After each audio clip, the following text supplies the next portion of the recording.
महाराणा प्रताप। महाराणा प्रताप सिंह सिसोदिया ज्येष्ठ शुक्ल तृतीया रविवार विक्रम संवत 1597 तदनुसार 9 मई 1540 19 जनवरी 1597 उदयपुर मेवाड़ में सिसोदिया राजवंश के राजा थे। 4 उनका नाम इतिहास में वीरता, शौर्य, त्याग, पराक्रम और दृढ़ प्रण के लिए अमर है। उन्होंने मुगल बादशाह अकबर की अधीनता स्वीकार नहीं की और कई सालों तक संघर्ष किया। महाराणा प्रताप सिंह ने मुगलों को कई बार युद्ध में भी हराया और पूरे मुगल साम्राज्य को घुटनों पर ला दिया। उनका जन्म वर्तमान राजस्थान के कुंभलगढ़ में महाराणा उदयसिंह एवं माता रानी जयवंताबाई के घर हुआ था। लेखक जेम्स टॉड के अनुसार महाराणा प्रताप का जन्म मेवाड़ के कुंभलगढ़ में हुआ था। इतिहासकार विजय नाहर के अनुसार राजपूत समाज की परंपरा व महाराणा प्रताप की जन्म कुंडली व कालगणना के अनुसार महाराणा प्रताप का जन्म पाली के राजमहलों में हुआ। महाराणा प्रताप का जन्म पाली जिले में हुआ था और उनका ननिहाल पाली में था। मुंशी देवी प्रसाद द्वारा रचित सरस्वती के भाग 18 में 7 पंक्तियां में ताम्रपत्र उल्लेखित है और सोमानी रचित पुस्तक में महाराणा प्रताप द्वारा ब्राह्मणों को दान की गई भूमि का उल्लेख है। इन स्रोतों से सत्य है कि महाराणा प्रताप के ननिहाल की भूमि का उल्लेख पाली का करना उचित है। जन्मस्थान। महाराणा प्रताप के जन्मस्थान के प्रश्न पर 2 धारणाएं हैं। पहली, महाराणा प्रताप का जन्म कुंभलगढ़ दुर्ग में हुआ था क्योंकि महाराणा उदयसिंह एवं जयवंताबाई का विवाह कुंभलगढ़ महल में हुआ। दूसरी धारणा यह है कि उनका जन्म पाली के राजमहलों में हुआ। महाराणा प्रताप की माता का नाम जयवंताबाई था, जो पाली के सोनगरा अखैराज की बेटी थी। महाराणा प्रताप का बचपन भील समुदाय के साथ बिता। भीलों के साथ ही वे युद्ध कला सीखते थे। भील अपने पुत्र को कीका कहकर पुकारते हैं, इसलिए भील महाराणा को कीका नाम से पुकारते थे। लेखक विजय नाहर की पुस्तक हिंदुवा सूर्य महाराणा प्रताप के अनुसार जब प्रताप का जन्म हुआ था उस समय उदयसिंह युद्ध और असुरक्षा से घिरे हुए थे। कुंभलगढ़ किसी तरह से सुरक्षित नहीं था। जोधपुर के शक्तिशाली राठौड़ी राजा राजा मालदेव उन दिनों उत्तर भारत में सबसे शक्ति संपन्न थे एवं जयवंताबाई के पिता एवं पाली के शासक सोनगरा अखेराज मालदेव का एक विश्वसनीय सामंत एवं सेनानायक था। इस कारण पाली और मारवाड़ हर तरह से सुरक्षित था और रणबंका राठौड़ों की कमध्वज सेना के सामने अकबर की शक्ति बहुत कम थी। आठ जयवंताबाई को पाली भेजा गया। विसन ज्येष्ठ शुक्ला तृतीया सन 1597 को प्रताप का जन्म पाली मारवाड़ में हुआ। प्रताप के जन्म का शुभ समाचार मिलते ही उदयसिंह की सेना ने प्रयाण प्रारंभ कर दिया और मावली युद्ध में बनवीर के विरुद्ध विजय श्री प्राप्त कर चित्तौड़ के सिंहासन पर अपना अधिकार कर लिया। भारतीय प्रशासनिक सेवा से सेवानिवृत्त अधिकारी देवेंद्र सिंह शक्तावत की पुस्तक महाराणा प्रताप के प्रमुख सहयोगी के अनुसार महाराणा प्रताप का जन्मस्थान महाराव के गढ़ के अवशेष जूनी कचहरी पाली में विद्यमान है। यहाँ सोनागरों की कुलदेवी नागनाची का मंदिर आज भी सुरक्षित है। पुस्तक के अनुसार पुरानी परंपराओं के अनुसार लड़की का पहला पुत्र अपने पीहर में होता है। इतिहासकार अर्जुन सिंह शेखावत के अनुसार महाराणा प्रताप की जन्मपत्रिका पुरानी दिनमान पद्धति से अर्धरात्रि 12/17 से 12/57 के मध्य जन्मसमय से बनी हुई है। 5/51 पलमा पर बनी सूर्योदय 0/0 पर स्पष्ट सूर्य का मालूम होना जरूरी है, इससे जन्मकाली इष्ट आ जाती है। यह कुंडली चित्तौड़ या मेवाड़ के किसी स्थान में हुई होती तो प्रातः स्पष्ट सूर्य का राशि अंश कला विकला अलग होती। पंडित द्वारा स्थान कालगणना पुरानी पद्धति से बनी प्रातः सूर्योदय राशि कला विकला पाली के समान है। डॉ हुकम सिंह भाटी की पुस्तक सोनगरा सांचोरा चौहानों का इतिहास 1987 एवं इतिहासकार मुहता नैन्सी की पुस्तक ख्यात मारवाड़ रापरगनारी विगत में भी स्पष्ट है। पाली के सुविख्यात ठाकुर अखेराज सोनगरा की कन्या जयवंताबाई ने विसन 1597 ज्येष्ठ सुदी 3 रविवार को सूर्योदय से 47 घड़ी 13 पल गए एक ऐसे देदीप्यमान बालक को जन्म दिया। धन्य है पाली की यह धरा जिसने प्रताप जैसे रत्न को जन्म दिया। वंश वृक्ष राणा सांगा, उदय सिंह, रानी कर्णावती, महाराणा प्रताप, राज सोंगरा चौहान, जयवंताबाई, रायभा। जीवन राणा उदयसिंह के दूसरी रानी धीरबाई, जिसे राज्य के इतिहास में रानी भटियाणी के नाम से जाना जाता है, यह अपने पुत्र कुंवर जगमाल को मेवाड़ का उत्तराधिकारी बनाना चाहती थी। वर्टिकल बार प्रताप के उत्तराधिकारी होने पर इसके विरोध स्वरूप जगमाल अकबर के खेमे में चला जाता है। महाराणा प्रताप का प्रथम राज्याभिषेक में 28 फरवरी 1572 में गोगुंदा में हुआ था, लेकिन विधि विधान स्वरूप राणा प्रताप का द्वितीय राज्याभिषेक 1572 में ही कुंभलगढ़ दुर्ग में हुआ। दूसरे राज्याभिषेक में जोधपुर का राठौर शासक राव चंद्रसेन भी उपस्थित थे।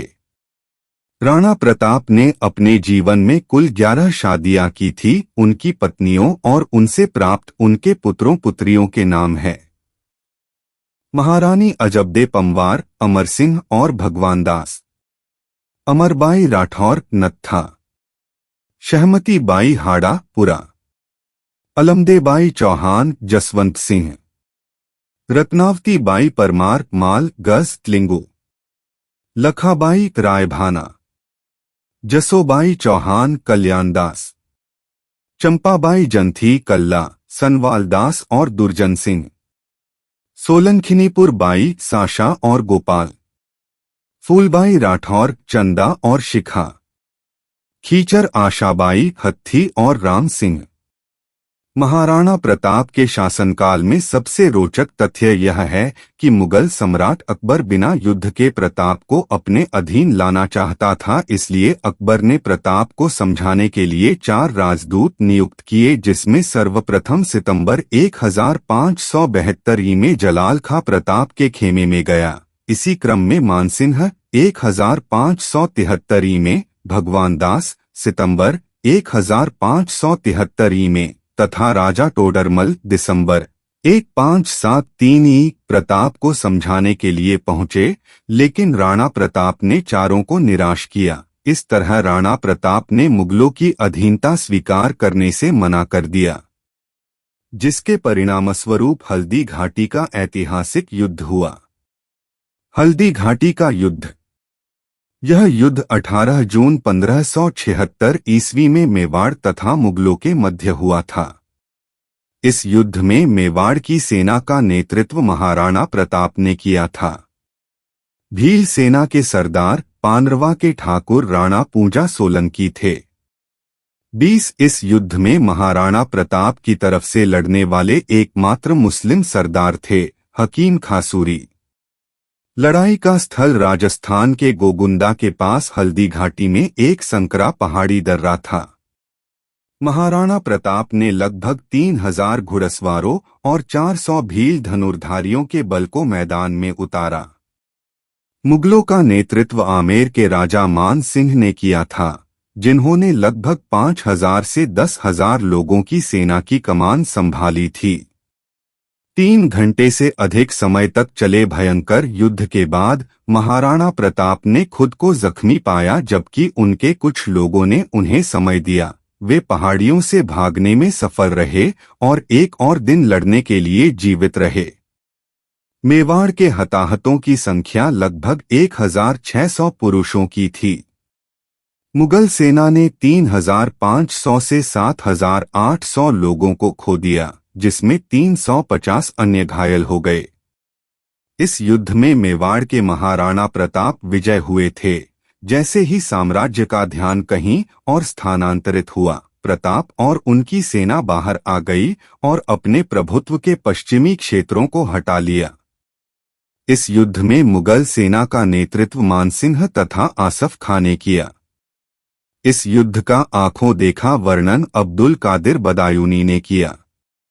इस युद्ध को आसफ खां ने अप्रत्यक्ष रूप से जिहाद की संज्ञा दी। इस युद्ध में बींदा के झालामान ने अपने प्राणों का बलिदान करके महाराणा प्रताप के जीवन की रक्षा की। वहीं ग्वालियर नरेश राजा रामशाह तोमर भी अपने 3 पुत्रों कुंवर शालिवाहन, कुंवर भवानी सिंह, कुंवर प्रताप सिंह और पौत्र बलभद्र सिंह एवं सैकड़ों वीर तोमर राजपूत योद्धाओं समेत चिरनिद्रा में सो गया। शत्रु सेना से घिर चुके महाराणा प्रताप को झाला मानसिंह ने आपने प्राण देकर बचाया और महाराणा को युद्ध भूमि छोड़ने के लिए बोला। 25 शक्ति सिंह ने अपना अश्व देकर महाराणा को बचाया। प्रिय अश्वचेतक की भी मृत्यु हुई। 26 हल्दी घाटी के युद्ध में और देवर और चप्पली की लड़ाई में महाराणा प्रताप को सर्वश्रेष्ठ राजपूत राजा और उनकी बहादुरी, पराक्रम, चारित्र्य, धर्मनिष्ठा, त्याग के लिए जाना जाता था। मुगलों के सफल प्रतिरोध के बाद उन्हें हिंदू शिरोमणि माना गया। यह युद्ध तो केवल 1 दिन चला परंतु इसमें 17,000 लोग मारे गए। मेवाड़ को जीतने के लिए अकबर ने सभी प्रयास किए। महाराणा की हालत दिन प्रतिदिन चिंताजनक होती चली गई। 24,000 सैनिकों के 12 साल तक गुजारे लायक अनुदान देकर भामाशाह भी अमर हुआ। इतिहासकार मानते हैं कि इस युद्ध में कोई विजय नहीं हुआ, पर देखा जाए तो इस युद्ध में महाराणा प्रताप सिंह विजय हुए। अकबर की विशाल सेना के सामने मुट्ठी भर राजपूत कितनी देर तक टिक पाते, पर ऐसा कुछ नहीं हुआ। ये युद्ध पूरे 1 दिन चला। ओयर राजपूतों ने मुगलों के छक्के छुड़ा दिया थे और सबसे बड़ी बात यह है कि युद्ध आमने सामने लड़ा गया था। महाराणा की सेना ने मुगलों की सेना को पीछे हटने के लिए मजबूर कर दिया था और मुगल सेना भागने लग गई थी। समर्पण विचार। वह जंगल में लौट आया और अपनी लड़ाई जारी रखी। टकराव के उनके एक प्रयास की विफलता के बाद प्रताप ने छापामार रणनीति का सहारा लिया। एक आधार के रूप में अपनी पहाड़ियों का उपयोग करते हुए प्रताप ने बड़े पैमाने पर मुगल सैनिकों को वहां से हटाना शुरू कर दिया। वह इस बात पर अड़े थे कि मेवाड़ की मुगल सेना को कभी शांति नहीं मिलनी चाहिए। अकबर ने 3 विद्रोह किए और प्रताप को पहाड़ों में छुपाने की असफल कोशिश की। इस दौरान उन्हें प्रताप भामाशाह से सहानुभूति के रूप में वित्तीय सहायता मिली। अरावली पहाड़ियों से बिल युद्ध के दौरान प्रताप को अपने समर्थन के साथ और मोर के दिनों में जंगल में रहने के साधन के साथ। इस तरह कई साल बीत गए। 31 जेम्स टॉड लिखते हैं, अरावली श्रृंखला में एक अच्छी सेना के बिना भी महाराणा प्रताप सिंह जैसे महान स्वतंत्रता सेनानी के लिए वीर होने का कोई रास्ता नहीं है। कुछ भी एक शानदार जीत हासिल कर सकता है या अक्सर भारी हार। एक घटना में गोलियां सही समय पर बच निकलीं और उदयपुर के पास सावर की गहरी जस्ता खानों में राजपूत महिलाओं और बच्चों को अगवा कर लिया। बाद में प्रताप ने अपने स्थान को मेवाड़ा के दक्षिण पूर्वी हिस्से में सावन में स्थानांतरित कर दिया। मुगल खोज लहर के बाद सभी निर्वासित जंगल में वर्षों से रहते थे, जंगली जामुन खाते थे, शिकार करते थे और मछली पकड़ते थे।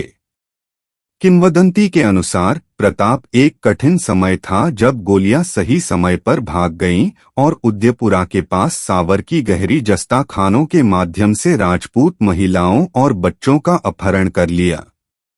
बाद में प्रताप ने अपने स्थान को मेवाड़ के दक्षिण पूर्वी भाग चावंड में स्थानांतरित कर दिया। मुगल खोज लहर के बाद सभी निर्वासित जंगल में वर्षों से रहते थे, जंगली जामुन खाते थे, शिकार करते थे और मछली पकड़ते थे। किंवदंती के अनुसार प्रताप एक कठिन समय था जब गोलियां सही समय पर भाग गईं और उदयपुरा के पास सावर की गहरी जस्ता खानों के माध्यम से राजपूत महिलाओं और बच्चों का अपहरण कर लिया। बाद में प्रताप ने अपने स्थान को मेवाड़ के दक्षिण पूर्वी भाग चावंड में स्थानांतरित कर दिया। मुगल खोज लहर के बाद सभी निर्वासित जंगल में वर्षों से रहते थे, जंगली जामुन खाते थे, शिकार करते थे और मछली पकड़ते थे। किंवदंती के अनुसार प्रताप कठिन समय था। सभी निर्वासित लोग कई सालों तक तलहटी में रहते थे, जंगली जामुन खाते थे, शिकार करते थे और मछली पकड़ते थे। किंवदंती के अनुसार प्रताप कठिन समय बिता रहे थे। सभी निर्वासित लोग कई वर्षों तक जंगली जामुन के साथ तोपों में रहते थे और शिकार करते थे और मछली पकड़ते थे। किंवदंती के अनुसार प्रताप को घास के बीज से बनी चपाती खाने का कठिन समय था। 34 पृथ्वीराज राठौर का पत्र। जब निर्वासन वास्तव में भूख से मर रहे थे तो उन्होंने प्रताप अकबर को एक पत्र लिखा जिसमें कहा गया था कि वह शांति समझौते के लिए तैयार हैं। प्रताप के प्रमुख, उनकी मां की बहन का बच्चा पृथ्वीराज राठौर, जो अकबर की मंडली के सदस्यों में से एक थे, ने यह कहा। 35 हिंदुओं की मान्यताएं हिंदू सूर्य के उदय पर आधारित हैं, लेकिन राणा ने उन्हें छोड़ दिया है। लेकिन वह प्रताप के लिए है। सब कुछ उसी स्तर पर अकबर द्वारा माना जाएगा, क्योंकि हमारे प्रमुखों ने अपना साहस खो दिया है और हमारी महिलाओं ने अपना मूल्य खो दिया है। हमारी दौड़ में अकबर अभी भी एक बाजार दलाल है। उन्होंने थोक में सब कुछ खरीदा है, लेकिन केवल उदय के बेटे सिंह द्वितीय मेवाड़, वह अपनी कीमत के लिए बहुत दूर था। राजपूत ने नौरोकॉफ का कितना सम्मान किया। फारसी नव वर्ष के दौरान अकबर महिलाओं को अपनी खुशी के लिए चुनता है, फिर भी कितने लोग इसे वस्तु विनिमय मानते हैं। क्या चित्तूर आएगा इस बाजार में? प्रताप सिंह, प्यार से पट्टा के रूप में जाना जाता है, ने अपना धन युद्ध की रणनीति के लिए और बटालियनों में खर्च किया, हालांकि उन्होंने इस खजाने को संरक्षित किया। दुख ने मनुष्य को इस बाजार में धकेल दिया और उन्होंने अपने आत्मसम्मान को पीड़ित होते देखा। केवल हम्मीर, महाराणा हम्मीर के वंशज ही ऐसे अपराध से सुरक्षित थे। दुनिया पूछ सकती है कि प्रताप के लिए अप्रत्यक्ष मदद कहां से आई?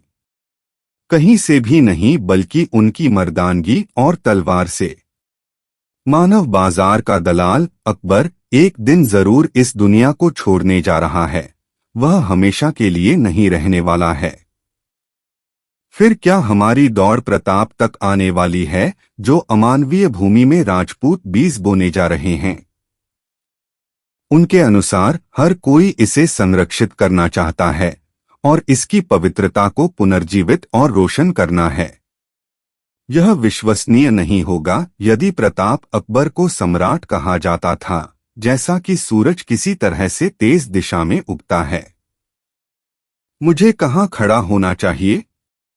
मेरी गर्दन के चारों ओर अपनी तलवार रख दिया, या गर्व से ले जाने के लिए कहते हैं कि कहाँ यह विश्वसनीय नहीं होगा यदि प्रताप अकबर को सम्राट कहा जाता था, जैसा कि सूरज किसी तरह से तेज दिशा में उगता है। मुझे कहाँ खड़ा होना चाहिए?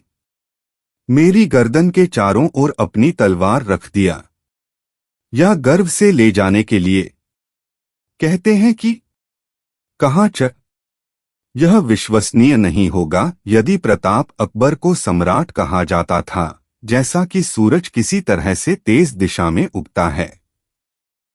मुझे कहाँ खड़ा होना चाहिए? मेरी गर्दन के चारों ओर अपनी तलवार रख दिया, या गर्व से ले जाना कहते हैं कि। इस प्रकार प्रताप ने उसे उत्तर दिया, मेरे भगवान एकलिंग, प्रताप को केवल तुर्की सम्राट कहा जाता है। तुर्की शब्द कई भारतीय भाषाओं में एक अपमानजनक शब्द है और सूर्य निश्चित रूप से पूर्व में दिखाई देगा। जब तक प्रताप की तलवार मुगलों के सिर पर घूमती है तब तक आप अपना गौरव सहन कर सकते हैं। जहां तक सांगा के खून का सवाल है, अगर आप अकबर के बारे में धैर्य रखना चाहते हैं, आपने इस शब्द युद्ध में सुधार किया होगा।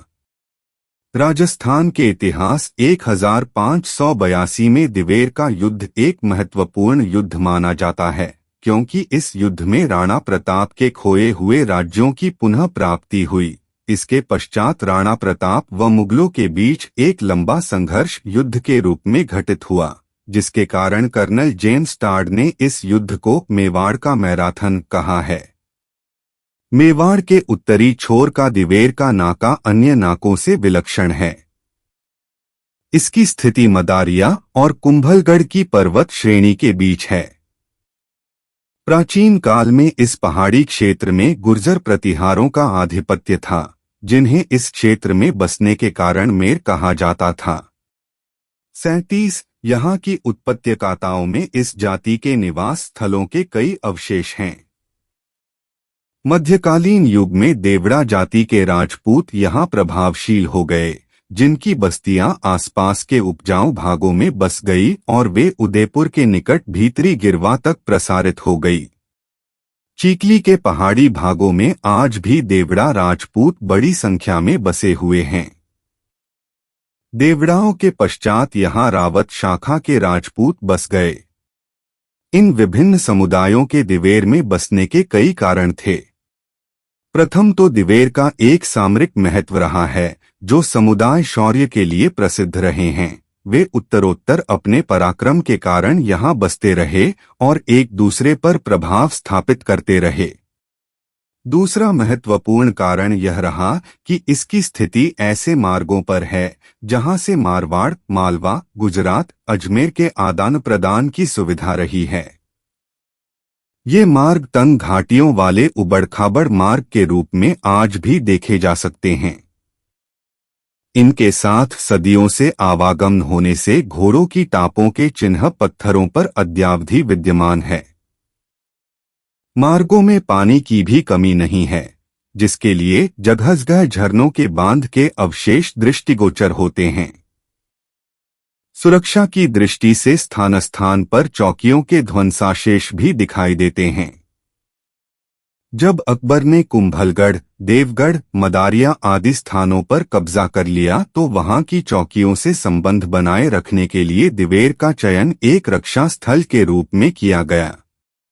यहां बड़ी संख्या में घुड़सवारों और हाथियों का दल रखा गया। इंतर चौकियों के लिए रसद भिजवाने का भी यह सुगम स्थान था। जो महाराणा प्रताप 56 के पहाड़ी स्थानों में बस्तियां बसाने और मेवाड़ के समतल भागों में खेतों को उजाड़ने में व्यस्त थे, त्यों अकबर दिवेर के मार्ग से उत्तरी सैनिक चौकियों का पोषण भेजने की व्यवस्था में संलग्न रहा। प्रताप की नीतियों 56 की चौकियों को हटाने में तथा मध्यभागीय मेवाड़ की चौकियों को निर्बल बनाने में अवश्य सफल हो गए, परंतु दिवेर का केंद्र अब भी मुगलों के लिए सुदृढ़ था। इस पृष्ठभूमि में दिवेर का महाराणा प्रताप का व मुगलों का संघर्ष जुड़ा हुआ था। इस युद्ध की तैयारी के लिए प्रताप ने अपनी शक्ति सुदृढ़ करने की नई योजना तैयार की। वैसे 56 का क्षेत्र मुगल से युक्त हो चला था और मध्य मेवाड़ में रसद के अभाव में मुगल चौकियां निष्प्राण हो गई थी। अब केवल उत्तरी मेवाड़ में मुगल चौकियां व दिवेर के संबंध में कदम उठाने की आवश्यकता थी। इस संबंध में महाराणा ने गुजरात और मालवा की ओर अपने अभियान भेजना आरंभ किया और साथ ही आसपास के मुगल अधिकार क्षेत्र में छापे मारना शुरू कर दिया। इसी क्रम में भामाशाह ने, जो मेवाड़ के प्रधान और सैनिक व्यवस्था के अग्रणी थे, मालवे पर चढ़ाई कर दी और वहां से 2.3 लाख रुपए और 20,000 अशर्फियां दंड में लेकर एक बड़ी धनराशि इकट्ठी की। इस रकम को लाकर उन्होंने महाराणा को चूलिया ग्राम में समर्पित कर दी। इसी दौरान जब शाहबाज खां निराश होकर लौट गया था तो महाराणा ने कुंभलगढ़ और मदारिया के मुगली थानों पर अपना अधिकार स्थापित कर लिया। इन दोनों स्थानों पर महाराणा का अधिकार होना दिवेर पर कब्जा करने की योजना का संकेत था। अतएव इस दिशा में सफलता प्राप्त करने के लिए नई सेना का संगठन किया गया। जगह जगह रसद और हथियार इकट्ठे किए गए। सैनिकों को धन और सुविधाएं उपलब्ध कराई गई। सिरोही, ईडर, जालोर के सहयोगियों का उत्साह परिवर्धित कराया गया। ये सभी प्रबंध गुप्त रीति से होते रहे। मुगलों को यह भ्रम हो गया कि प्रताप मेवाड़ छोड़कर अन्यत्र जा रहे हैं। ऐसे भ्रम के वातावरण से बची हुई मुगल चौकियों के सैनिक बेखटके रहने लगे। जब सब प्रकार की तैयारी हो गई तो महाराणा प्रताप को अमरसिंह, भामाशाह, चुंडावत, शक्तावत, सोलंकी, पड़िहार, रावत शाखा के राजपूत और अन्य राजपूत सरदार दिवेर की ओर दल बल के साथ चल पड़े। दिवेर जाने के अन्य मार्गों व घाटियों में भीलों की टोलियां बिठा दी गई, जिससे मेवाड़ में अन्यत्र बची हुई सैनिक चौकियों का दिवेर से कोई संबंध स्थापित न हो सके। अचानक महाराणा की फौज दिवेर पहुंची तो मुगल दल में भगदड़ मच गई। मुगल सैनिक घाटी छोड़कर मैदानी भाग की तलाश में उत्तर के दर्रे से भागने लगे। महाराणा ने अपने दल के साथ भागती सेना का पीछा किया। घाटी का मार्ग इतना कंटीला तथा उबड़-खाबड़ था कि मैदानी युद्ध में अभ्यस्त मुगल सैनिक विचकित हो गए। अंततोगत्वा घाटी के दूसरे छोर पर जहां कुछ चौड़ाई थी और नदी का स्रोत भी था, वहां महाराणा ने उन्हें जा दबोचा। दिवेर थाने के मुगल अधिकारी सुल्तान खां को अमरसिंह ने जा घेरा और उस पर भाले का ऐसा वार किया कि वह सुल्तान खां को चीरता हुआ घोड़े के शरीर को पार कर गया।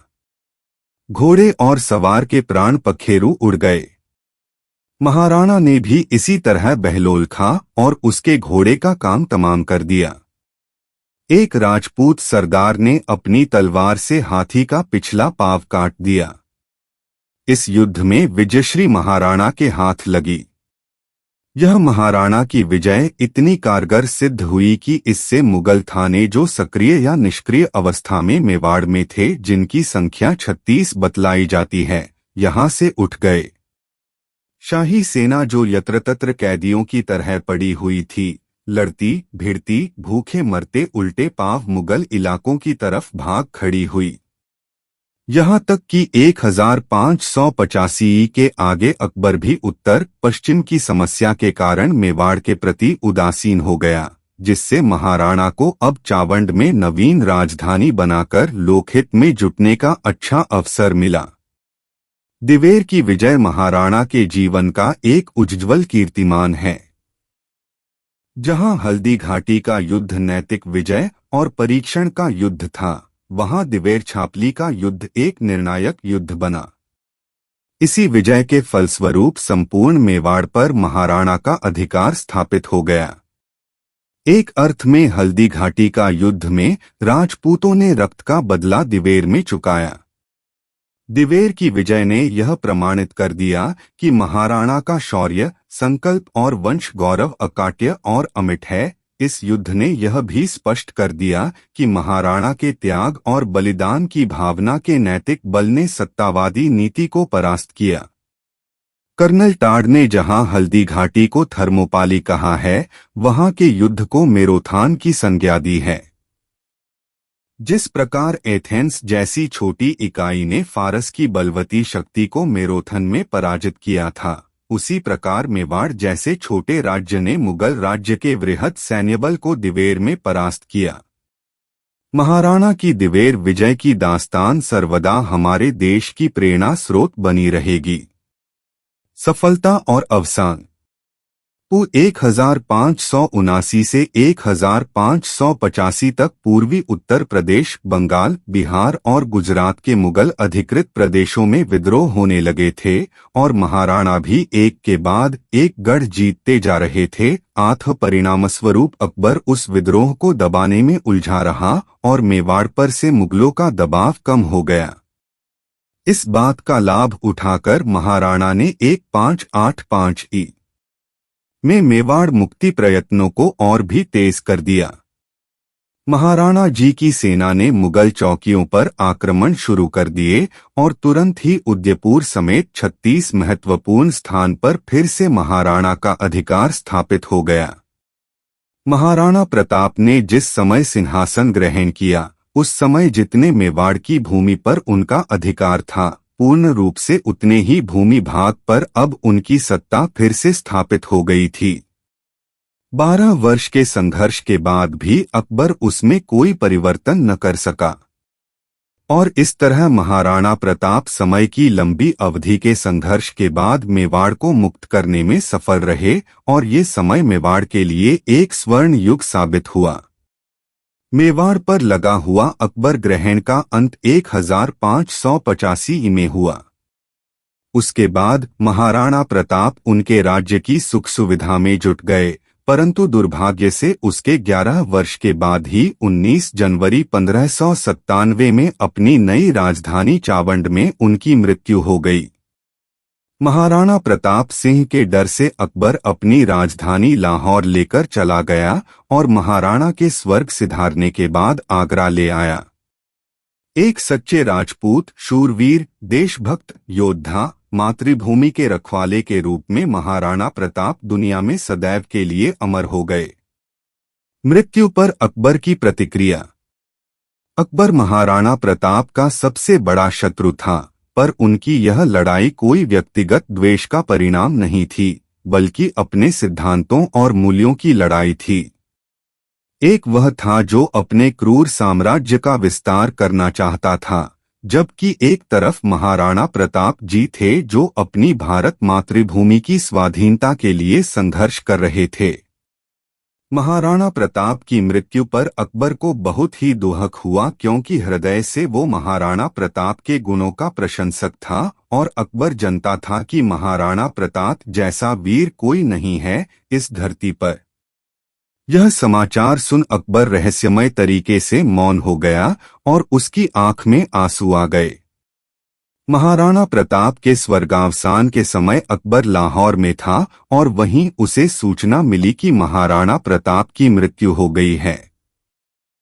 अकबर की उस समय की मनोदशा पर अकबर के दरबारी दुर्सा आढ़ा ने राजस्थानी छंद में जो विवरण लिखा वो कुछ इस तरह है।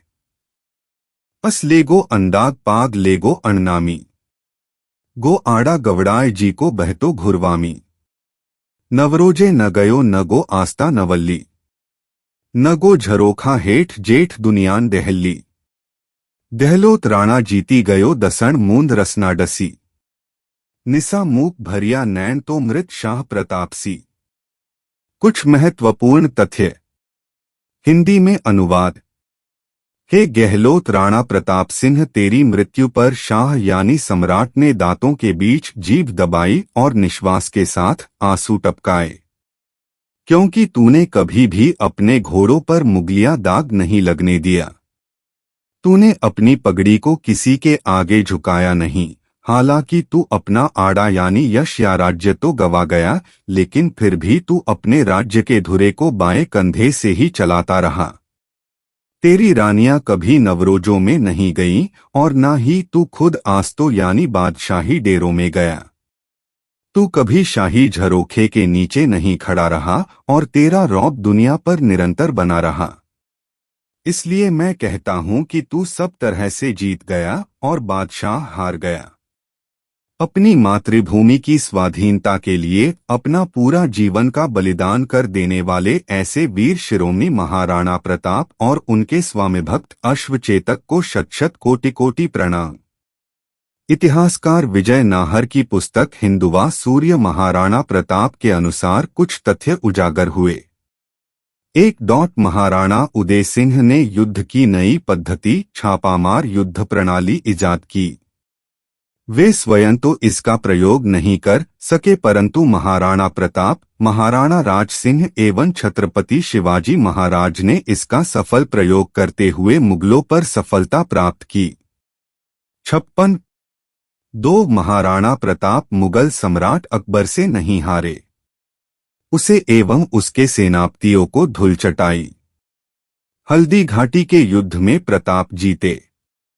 महाराणा प्रताप के विरुद्ध हल्दी घाटी में पराजित होने के बाद स्वयं अकबर ने जून से दिसंबर 1576 तक 3 बार विशाल सेना के साथ महाराणा पर आक्रमण किए, परंतु महाराणा को खोज नहीं पाए, बल्कि महाराणा के जाल में फंसकर पानी भोजन के अभाव में सेना का विनाश करवा बैठे। थक हार कर अकबर बांसवाड़ा होकर मालवा चला गया। पूरे 7 माह मेवाड़ में रहने के बाद भी हाथ मलता अरब चला गया। शाहबाज खान के नेतृत्व में महाराणा के विरुद्ध 3 बार सेना भेजी गई, परंतु असफल रहा। उसके बाद अब्दुल रहीम खान खाना के नेतृत्व में महाराणा के विरुद्ध सेना भिजवाई गई और पीट पिटाकर लौट गया। 9 वर्ष तक निरंतर अकबर पूरी शक्ति से महाराणा के विरुद्ध आक्रमण करता रहा, नुकसान उठाता रहा। अंत में थक हार कर उसने मेवाड़ की ओर देखना ही छोड़ दिया। 3 ऐसा कुअवसर प्रताप के जीवन में कभी नहीं आया कि उन्हें घास की रोटी खानी पड़ी, अकबर को संधि के लिए पत्र लिखना पड़ा हो। इन्हीं दिनों महाराणा प्रताप ने सुंगा पहाड़ पर एक बावड़ी का निर्माण करवाया और सुंदर बगीचा लगवाया। वर्टिकल बार महाराणा की सेना में 1 राजा, 3 राव, 7 रावत, 15,000 अश्वरोही, 100 हाथी, 20,000 पैदल और 100 वाजित्र थे। इतनी बड़ी सेना को खाद्य सहित सभी व्यवस्थाएं महाराणा प्रताप करते थे। फिर ऐसी घटना कैसे हो सकती है कि महाराणा के परिवार को घास की रोटी खानी पड़ी? अपने उत्तरार्ध के 12 वर्ष संपूर्ण मेवाड़ पर सुशासन स्थापित करते हुए उन्नत जीवन दिया। 4 पृथ्वीराज राठौड़ अकबर के दरबारी कवि होते हुए भी महाराणा प्रताप के महान प्रशंसक थे। मेवाड़ के सिसोदिया राजवंश के शासक 1326 से 1948 ईस्वी। राणा हम्मीर सिंह 1326 से 1364। राणा क्षेत्र सिंह 1364 से 1382। राणा लखा 1382 से 1421। राणा मोकल 1421 से 1433। राणा कुंभ 1433 से 1468।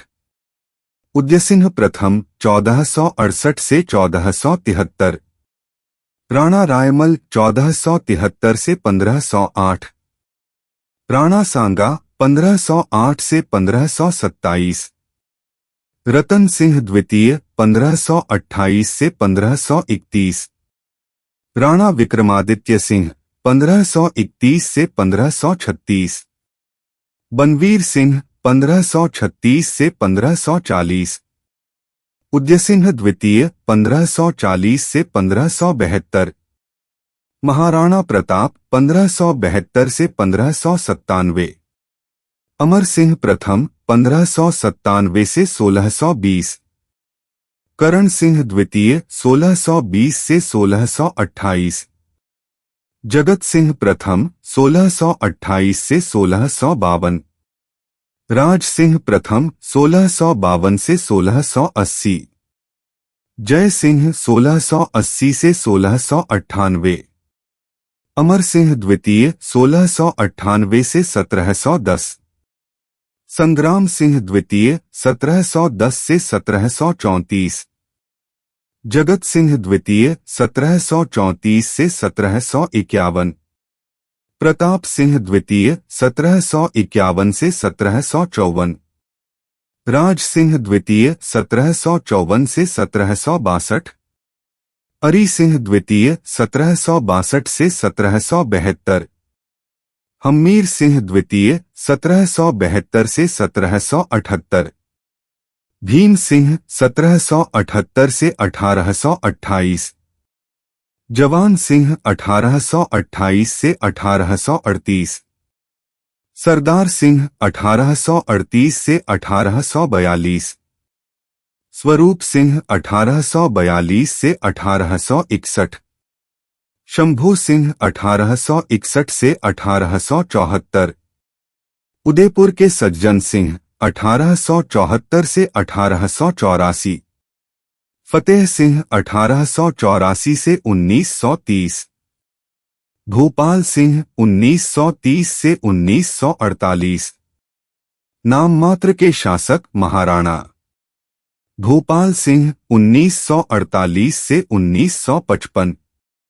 भागवत सिंह 1955 से 1984। महेंद्र सिंह 1984 वर्तमान।